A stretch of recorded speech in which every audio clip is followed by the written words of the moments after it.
রাসূল পাক আমাদের যেগুলো আদেশ দিয়ে গেছেন, রাসূল পাক আমাদের জন্য যেগুলো নিষেধ করেছেন, না, একটু বেঁচে চলা, একটু সাবধান হয়ে যাওয়া। কথা বুঝেছেন না? সামনে একরকম, পিছনে একরকম, ঠোঁটে আল্লাহ, কালবে আল্লাহ নাই, এটা যেন না হয়। আল্লাহ আল্লাহ বলছে, কিন্তু ওর ঠোঁটটা বলছে, ওর কালকে আল্লাহ বলছে, ওর অন্তরটাকে আল্লাহ বলছে, ওর ঠোঁটেও দেখাচ্ছে আল্লাহকে প্রচুর ভয় করে, কিন্তু ওর ভিতরটাকে আল্লাহকে ভয় করছে। একটু সাইডে দেখলে বোঝা যায় কি জিনিসটা করতে চাইছে, কি জিনিসটা হচ্ছে। মেরে নেওয়া, লুটে নেওয়া, জুলুম, অত্যাচার। কেন রে বাবা? এই তো দেখলাম ফেরেস্তার মতো মসজিদ থেকে নামলে, অথচ একটু সাইড হতেই আর একটা আলাদা রূপ দেখা যাচ্ছে। না, সামনেটা ভিতরটা এক হয়ে যাওয়া। আল্লাহ ওইটা তৌফিক দেন, বলুন আমিন। হ্যাঁ, ওটাই হচ্ছে নফসে মুতমাইন্না, যার সামনে এবং পিছনে এক হয়ে যায়, এক হয়ে যায়। জি হ্যাঁ, নফসে মুতমাইন্না, ওই নফস আল্লাহ তাআলার জান্নাতের অধিকারী হয়ে যায়। জোরে বলুন সুবহানাল্লাহ। সোনা কর্কির সোনার চাঁদেরা, কথা বুঝেছেন না? আল্লাহ পাক জীবনে জিন্দেগিতে একবার অন্তত সেই রাসূল পাকের চাঁদ মুক্তা আল্লাহ আমাদের দিদার নসিব করেন। বলুন আল্লাহুম্মা আমিন। আর জোরে বলেন আল্লাহুম্মা আমিন। ভাইরা আমার, দোস্ত আমার, ও সোনার চাঁদেরা, ও আমার সোনার মানিকেরা, নবী পাকের সম্মান, নবী পাকের তাজিম, তামাম দুনিয়ায় যত নদ নদী আছে, সাগর মহাসাগর, কালি যদি তৈরি করা হয়, গাছপালা কলম তৈরি করা হয়, পাহাড় পর্বতের উপরে যদি লেখা আরম্ভ হয়, আমার নবী পাকের প্রশংসা, নবী পাকের তারিফ করে শেষ করা যাবে না। কেননা আল্লাহ তাআলা আমার নবীকে তামাম আলামের জন্য সবচাইতে শ্রেষ্ঠ করেছেন। কি ক্ষমতা আল্লাহ, আল্লাহ পাক, আল্লাহ পাক আমাদের মওতের সময়, ইন্তেকালের সময় সেই মহানবী হুজুরের কলেমা শরীফ পড়তে পড়তে আল্লাহ যেন আমাদের সকলের মওত দেন। বলুন আমিন। আরো জোরে বলেন আল্লাহ। বাবাজি, এর চাইতে বড় নিয়ামত নেই, এর চেয়ে বড় নিয়ামত নেই। ভাইজান, রাসূল পাককে নিয়ে তিনারা মজা নিয়েছে, তিনারা খুশি হয়েছে। রাসূল পাককে নিয়ে তারা দুনিয়া আখেরাত গুছিয়ে নিয়েছেন। যে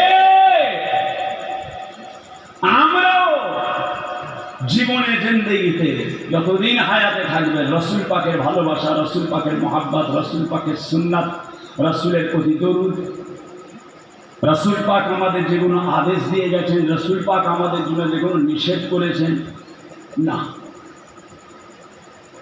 একটু বেঁচে চলা, একটু সাবধান হয়ে যাওয়া। কথা বুঝেছেন না? সামনে একরকম, পিছনে একরকম, ঠোঁটে আল্লাহ, কালবে আল্লাহ নাই, এটা যেন না হয়। আল্লাহ আল্লাহ বলছে, কিন্তু ওর ঠোঁটটা বলছে, ওর কালকে আল্লাহ বলছে, ওর অন্তরটাকে আল্লাহ বলছে, ওর ঠোঁটেও দেখাচ্ছে আল্লাহকে প্রচুর ভয় করে, কিন্তু ওর ভিতরটাকে আল্লাহকে ভয় করছে।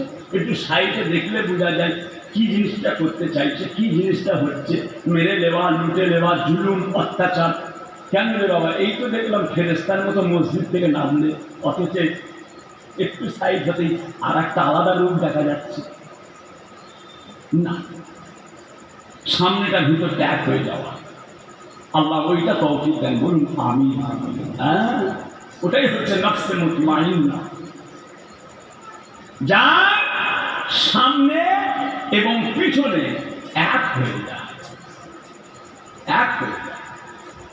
জি হ্যাঁ, নফসে মুতমাইন্না, ওই নফস আল্লাহ তাআলার জান্নাতের অধিকারী হয়ে যায়। জোরে বলুন সুবহানাল্লাহ। সোনা কর্কির সোনার চাঁদেরা, কথা বুঝেছেন না? ভাইরা আমার, দোস্ত আমার,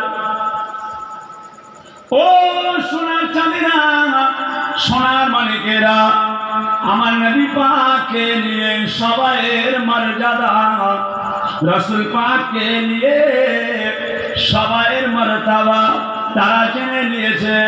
আল্লাহ নবী ছাড়া আমাদের কোনো উপায় নাই। ও সোনার চাঁদেরা, আল্লাহ নবী যখন মেরাজ শরীফে গেলেন, আল্লাহ তাআলার দিদারে গেলেন, আর যেতে যেতে যেতে যেতে পথের মধ্যে দেখতে পাওয়া গেল হযরত জিবরাইল আলাইহিস সালাম আল্লাহ নবীকে বলেছে, ইয়া রাসূলুল্লাহ, ইয়া হাবিবাল্লাহ, আপনি আল্লাহ পাকের কাছে যাবেন।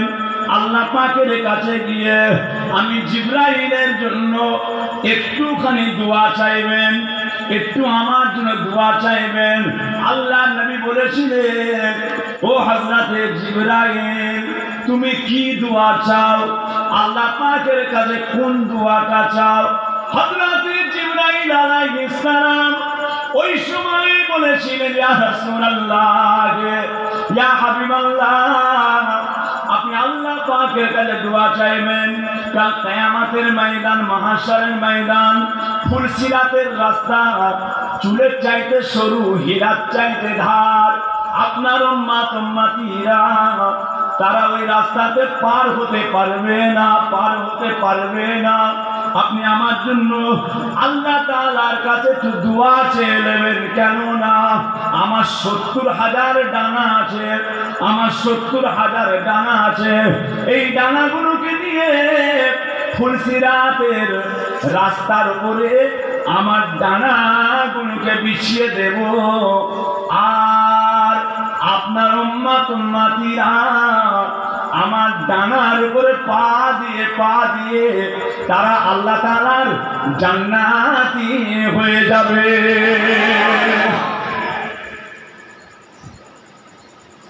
নবীর জন্য আমাদের সম্মান, রাসূলের জন্য আমাদের সম্মান। বাবাজিরা, সেই নবীর প্রতি ঈমান আকীদা যে